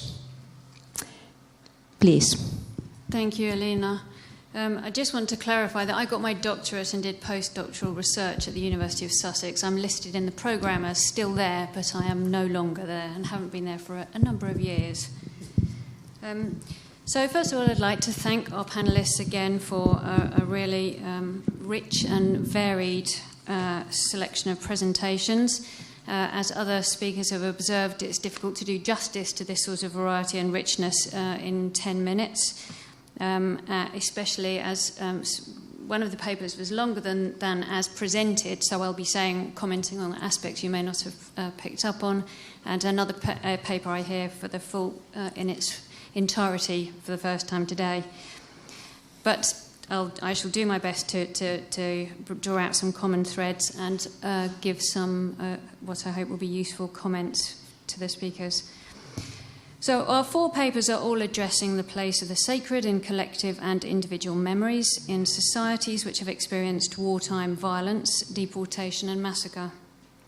They focus on traumas which have, in the words of Franklin Armakolas, Ioannis, epic significance in shaping community identity. So these are acts of violence which are accorded symbolic weight above and beyond the specific temporarily confined event or episode and the individual losses of the bereaved. Although in the case of the Tiananmen Square, I think it stands in a really thought-provoking contrast to that of Srebrenica. In the latter case, we have an annual event at which the public aspect of this collective commemoration is in some senses, impeding individual mourning. I think this comes out in your written paper perhaps more clearly. Whereas in the former event, we have survivors and the bereaved demanding and being denied this public element of commemoration. And this tension between individual and familial responses to trauma and public collective responses resonates, I think, throughout our panel. And as religion is both lived and these religious identities are formed and shaped within the family and also in dialogue with institutions, religious institutions and social structures, it impacts clearly, as we see, upon both private and public memories. Now, all the papers address how religion may contribute to creating, shaping, maintaining and processing memory in these contexts. We hear about creating meaning in the face of loss and cruelty, and this is filling the semantic hole, if you like, that was raised by Agajanian in our keynote speech of yesterday. Transforming traumatic memory also by contributing to this affective storytelling that we just heard about, providing a place of safety for minority voices, and the tools and resources of hard and soft memory, to use Etkin's terminology. I think the importance of the built and natural environment, thinking about these resources, is a recurring theme in the conference, and some of these papers, especially the last, highlighted the importance of the materiality of the sacred, the need to reconstruct buildings, or the centrality of buildings and spaces, public and private, and memorials, and reminded me of some of the discussions we had at the round table last night. They also emphasise the meaningful, resonant, commemorative language and ritual actions that religious traditions may provide. Professor Lapyankung's paper in particular highlights the healing potential of narratives and rituals. These may comfort the bereaved, helping them to re-engage with those that they've lost. They may ensure that the community of the living and the dead functions in harmony. And reading his paper, I was reminded of Robert Orsi's argument that religion is primarily about relationships between the divine and the human, relationships between the living and the dead. And I thought this came across very clearly in his paper. Religious narratives may also consolidate the identity of a minority or fractured and forcibly dispersed communities. Even the memory of religious practice, in the case of Crimean Tatars, can function to unite the dispossessed. And reading Elmira Muratova's paper, I was constantly reminded of the place of Armenian apostolic Christianity for post-Soviet and diaspora Armenians. And here we have another community which has maintained a distinct identity through waves of emigration and political, or rather foreign or colonialization and invasion, with the help and in reference to religion. They also experienced this forced secularization and some traumatic repression and loss of territory during the Soviet period. But to my knowledge, thus far, they've created no means of commemorating that aspect of their experience. But the Armenian Church, as you've heard, has canonized hasn't canonized any victims of Soviet persecution in contrast to the Russian Orthodox Church, but they have canonized all of those who died in the 1915 genocide. And this is perhaps a reminder that this is really perhaps a less ambiguous narrative about what to remember, which sits more comfortably with sort of current geopolitical realities. These papers also remind us that the flip side of narratives that create clear identities and help consolidate these clear identities, and which create meaning in complex, clear meanings in complex post-conflict situations, is that they may be both polarising and simplistic. We're the victims, they're the perpetrators in the most obvious example. However, it's possible for us to be both them and us simultaneously, and this was one of the examples which didn't get mentioned in your spoken version but comes across in your written version very clearly. Your family may be Serbian Christian and Bosniak Muslim. Your father may be a Nazi collaborator and a victim of Stalin's repressive measures simultaneously, all thinking back to yesterday's round table, both a Soviet executioner and one of those executed. Elmira Muratova highlights the importance of Islam for creating Crimean Tatar identity and maintaining it in diaspora.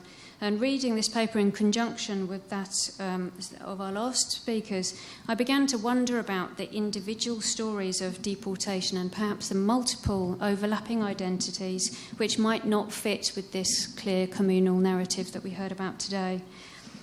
But I was again reminded of this phrase that came out in the first keynote speech of the sort of hidden transcripts that we should be alert to. And if we're not hearing these hidden narratives, how might we interrogate the homogeneous discourse that we're hearing a little further? So these papers also alert us to another ambiguous aspect of meaning creation, and that's the instrumentalising of trauma for missionary or political purposes. For instance, the religious actors that are cited in the paper about Crimean Tatars, for example, like many we've heard about, are framing human violence in terms of divine providence and purifying punishment. So just as, for instance, the Russian Revolution has been framed as a punishment for Russians turning away from God, Stalin's deportation of the Tatars is punishment for this apostasy or inobservance. And the implication is that we must return to or increase religious observance again, and this is in line with the agendas of religious actors who are at play in this memory creation. So this prompts one of my comments to Professor Lapyang Kung. I thought his written paper was admirably careful to accord due attention to the religious meanings of mourning rituals, and this has come up before, the need to really to ask what it actually means to the people who are doing this. And so we heard or rather I read quite a lot about the religious significance of mourning rituals, and I wanted to ask a little more about the political significance of the mourning rituals, which the mothers in China would like to be public, and possibly of the commemoration by Christians in particular in Hong Kong. You noted at the beginning of your paper that their potential to destabilise as a reason, politically destabilise as a reason for their being denied. But what extent is the desire to achieve eternal rest for the dead, or the resting in peace, being instrumentalised by political and religious actors here? Now, our last paper draws well on trauma studies to consider how religion might contribute to healing in post-conflict societies by encouraging traumatised communities to hear and reflect on the stories of others. And this is a process which means, as they point out, being open and open to acknowledging uncomfortable truths. Conversely, Professor Lim's paper highlights the way in which religious narratives may be used to obscure some of the more uncomfortable truths about individual and collective pasts, rather than encouraging this reflection on one's own faults and responsibilities in post-conflict setting. So I was thinking back to our discussions about new martyrs over the course of these past days, and we were encouraged yesterday by Dr. Gosta-Drilov to view these martyrs not just through the lens of the politics of the day, although obviously this sort of memory creation is as much about the politics of the day as it is about the past, but to view them as an integral part of lived religion. And so I wanted to ask him to say a little more about the positive meanings that Maksymilian Kolbe brings to the pilgrims who are visiting. Why does he matter to them so much? I recognise that you said there was the difference between the Korean pilgrims and the Polish pilgrims, but I'd love to hear a bit more about that. We heard something about Romanian, I think, if I'm remembering rightly, new martyrs who are venerated for, or prison saints, venerated for their wonder-working potential rather than their prison feat. So I'd like you to say a little more about that. I'm wondering if St. Maximilian's, if that's a significant aspect of his draw. And finally, our final paper was rich in its acknowledgement of the really complex role that religion can play in post-conflict situations, and how it may contribute both positively as well as hindering the processing of these traumas. I wanted to reverse the lens or the frame and ask them something prompted by some of the reflections of this network on theology after Gulag, which was initiated by Dr. Katja Tolstaya, who should have been here with you today, or who was initially invited to participate as a discussant but was unable to. And she has initiated this network, was hosted at the Institute for the Academic Study of Eastern Christianity in Amsterdam. So this is, just as I was reading your paper, I was thinking about some of the discussions that have gone on there. And I wondered to what extent this conflict has had a discernible impact upon the theological reservoirs, for want of a better expression, and lived religion of the communities involved. Now, you touched on that with your final slide, but I'd love to hear a little more about that. For example, we heard at the round table yesterday that, I think if my notes are correct, that Muslims don't bother the dead, which surprised me having read your paper. So I wondered if this is something to do with diversity within Islam, or perhaps we're seeing some shaping here. I was also interested to hear. I'd also be interested to hear a little more about the gendered approaches that are mentioned in your paper and in one other. This mention of the women's creation of beauty through their individual gardens really struck me, and this in juxtaposition with the white-clad girl choir that you mentioned in your written paper. This kind of, visual performed, beautiful scene. And so that's probably my 10 minutes at least. But I'd just like to end by thanking you and summing up, saying that your papers, I think, are encouraging us to interrogate not just how religion helps us to remember, but also to interrogate why it's helping us to remember. Thank you very much. Unfortunately, Elena has to leave us because she has her taxi just now, so that's why she went, and that's why I will coordinate the discussion. I have also to say that we don't have a lot of time, so because we have to have the break for coffee. So let's probably do like that. So because Stella asked a lot of questions to you, so I would like you to answer briefly, and then we will, collect questions. Only one round of questions, okay?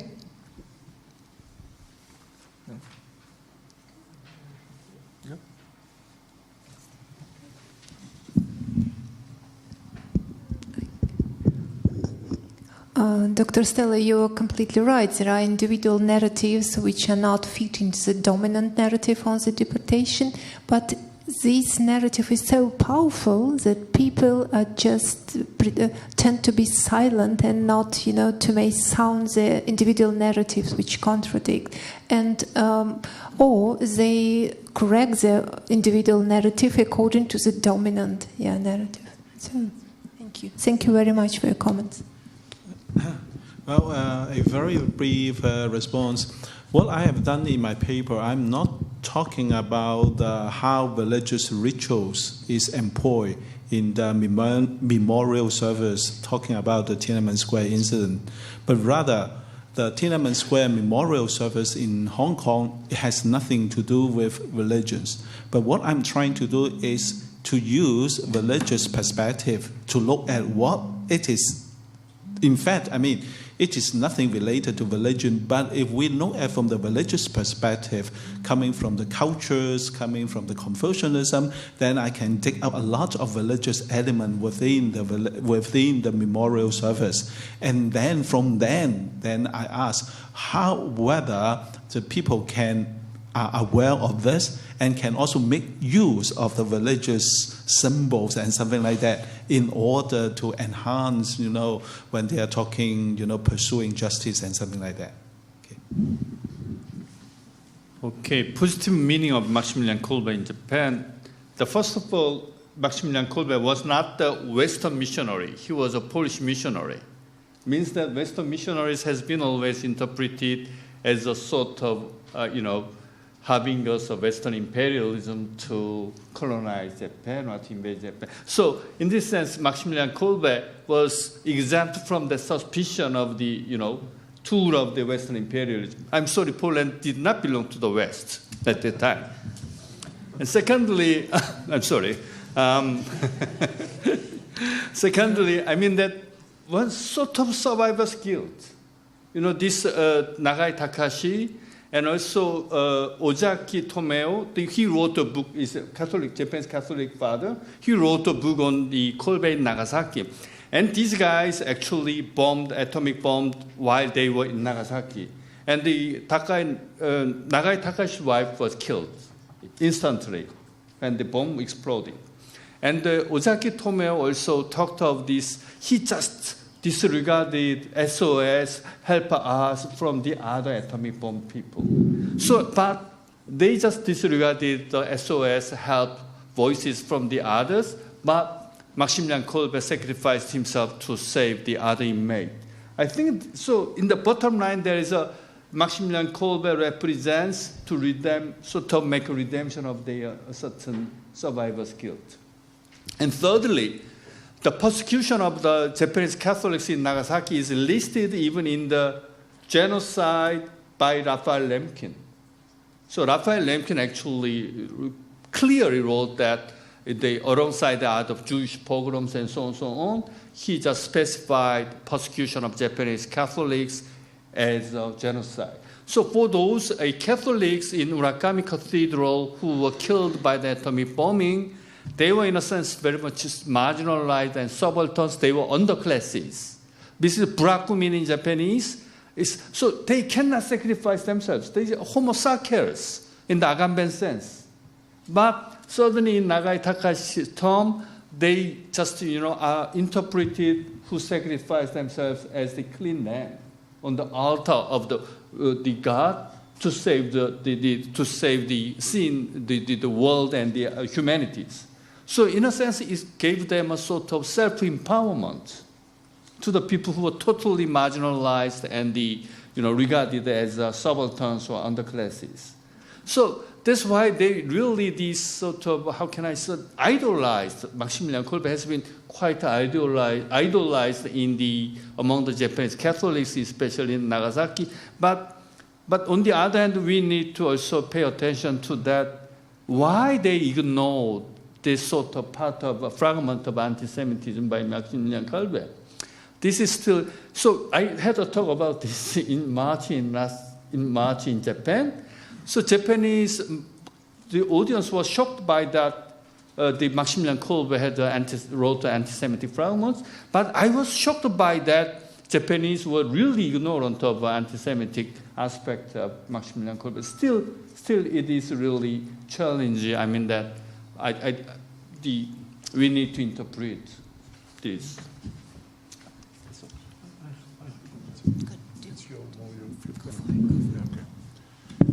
So first of all, we would very much like the written comments, if you could send us, because it would make it easier for us to reflect on them. So if I understood well, whether actually the experience of the war has changed the lived experience of religion or religious practice, is this the question? Yeah, very much so. It has increased religious attendance, practice, etc. But I think what is more, which is okay, I guess, what is more problematic is that how it turned religion into a political factor, so to say. So during the war, this was in extreme forms. You couldn't be anything in the state or in the army if you were not seen in Jamia or in the mosque or in the church.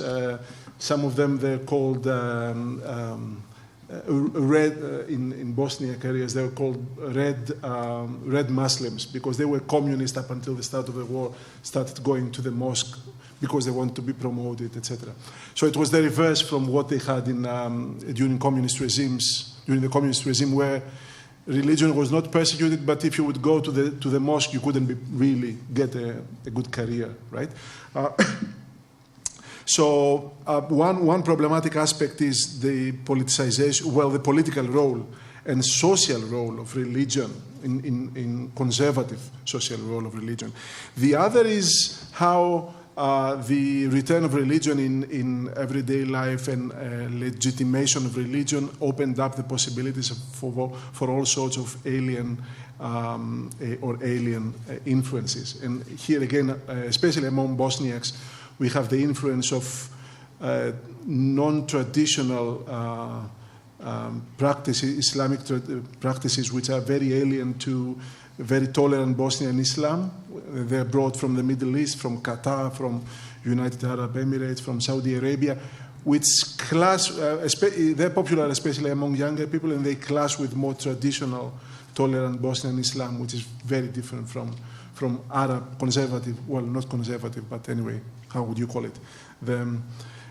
This type of Islam. So this is all sorts of openings, possibilities for better or positive or negative that were opened up as a result of religion being so explicit in the conflict.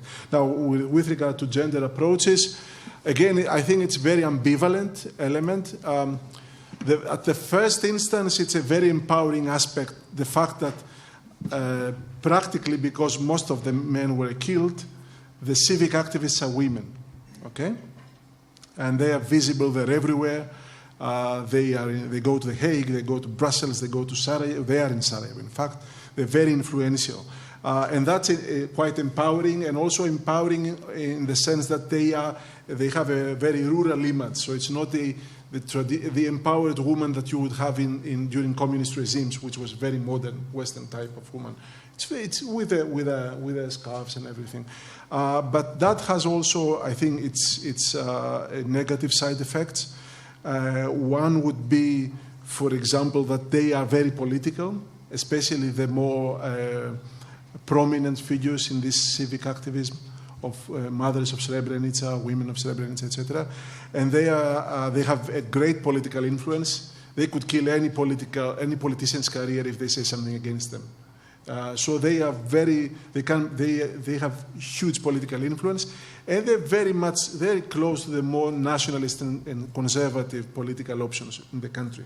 So there is the more left and right, the more left and more right. There is the more conservative, religious oriented, and the more civic, non-nationalist. There with the regressive, in my mind, forces, and that has again turns back to gender perspectives, because the more traditional, religious-oriented also have very conservative ideas about women's role in society. Women have to be, have certain gender roles which are very conservative, backward, I would think. So it's very mixed. It's very ambivalent, I would say. So they can be seen as heroes because they stand up to Serbian nationalism and forgetfulness, but at the same time they can have a kind of negative social impact in the country. So that's my... To start with the gender issue, what comes to mind, especially with the colors, I didn't mention it in the talk, but in the paper I speak about how, or we write about the women in white, the young women in white who sing at the beginning of the ceremony of burial, at the beginning of the funeral. And it strikes me that there's also the phenomenon of the women in black, which I don't know if you've heard of the women in black, but it's a very strong another empowered women's movement in Serbia, who stand very much behind the acknowledgement of Srebrenica for Serbs. And in fact, I don't know if Anna is here. Yes. We were talking today about there's a peace march, and she's doing research on movement, actually, for commemoration. And what occurs to me is, and maybe you know this, but the women in black have done this bicycle tour from Belgrade to Srebrenica, and that's all Serb territory, and not been well received, which is interesting. And that is, I would imagine, the more empowered women look, as opposed to the rural. But indeed, what Ioannis was saying about the element of the religiosity, really, for many women in Bosnia, moving women's place very much backwards, so to speak, after communism. And the women with the garden, it's a kind of a different group than the Mothers of Srebrenica, insofar as they're not maybe as visible, and they're certainly not the ones. There's so many different groups, but they're not necessarily advocating as much. They're much more forming communities. So you have various phenomena that are certainly much less public. And you mentioned about the theological reservoirs, and I hesitate to say anything because I'm not really sure what to say.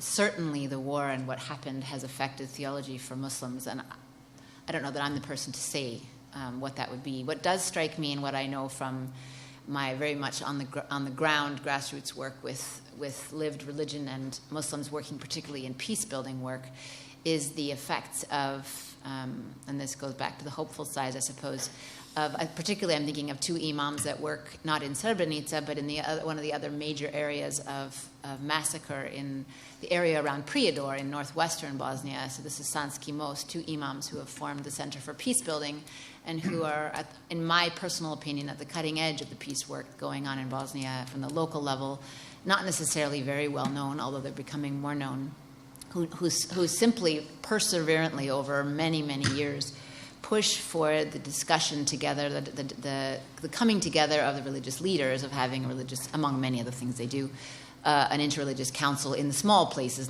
There is an interreligious council in Bosnia that's kind of high level, and is, in my opinion and what other people have said, not especially active or effective, although it's important symbolically.